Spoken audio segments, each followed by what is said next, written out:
Sowing rice. Most of the rice produced in Australia is grown on irrigated farms in southern New South Wales and northern Victoria between October and April. Rice can only be grown on approved soils, and farmers need to follow the rice growing rules set by their irrigation company.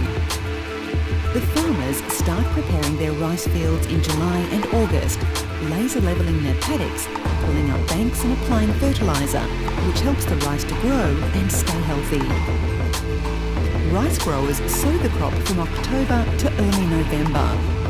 Many farmers use a plane to sow their rice seeds into bays, which are already filled with water.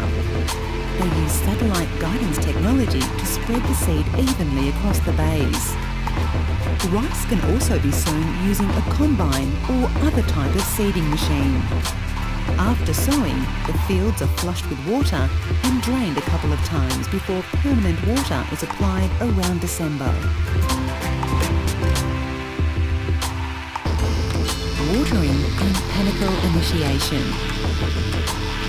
Watering the rice is very important, and rice growers manage their water carefully to grow healthy crops that produce lots of rice. Farmers keep permanent water on their rice crops for all or most of the growing season, depending on the way the crop has been sown.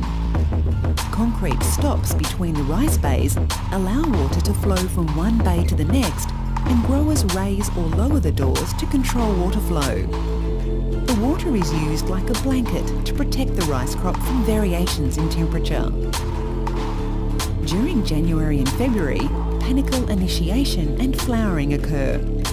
This phase is very important, as this is when the rice head forms and seeds develop. During these hot months, there can be a lot of evapotranspiration, so farmers monitor the water levels and the health of their rice plants very closely during this time.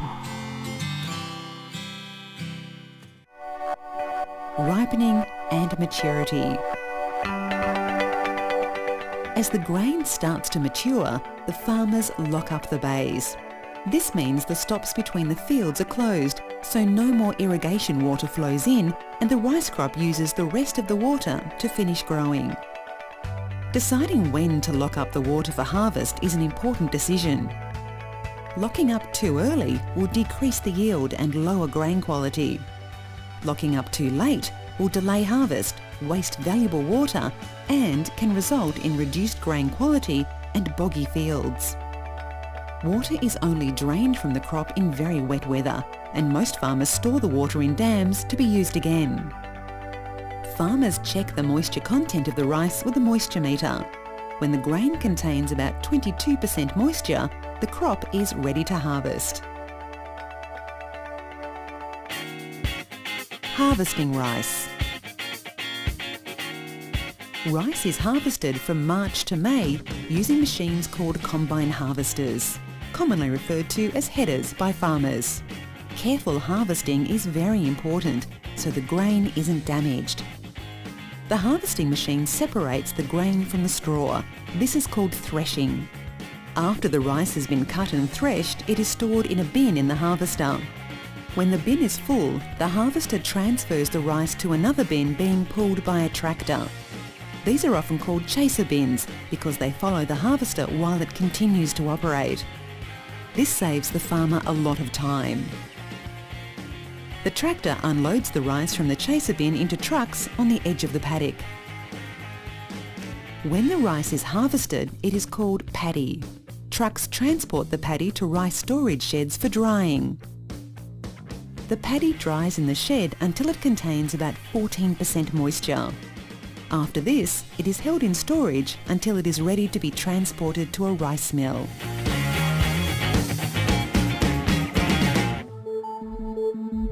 Milling rice. The majority of rice grown in Australia is milled and marketed under the Sunrice brand. Sunrice has been marketing rice to Australians for over 50 years and is one of Australia's largest exporters of branded food products and one of the world's largest rice food companies. When the rice arrives at the rice mill, each individual grain must then go through a number of steps to ensure only the best quality grains end up on your dinner plate. Firstly, the outer layers must be removed to separate the grain from its cocoon, the rice plant. This is called hulling. Rice milling produces very little waste, so this plant matter is also kept and stored ready to be used in other products, such as pet food. After hulling, the new rice grains are then milled, polished and sorted, ready for packing. Contrary to popular belief, white rice is not bleached to make it white. All rice grains start their journey as brown rice. However, the white grains have been polished and their outer brown layer removed to reveal the pearly grain inside. Sunrice also photograph every single rice grain to check the size and colour. This is called grading and sorting. Any grains that are broken or do not make the grade are not discarded. These are separated and used to make other products in your supermarket, such as rice flour and cereal.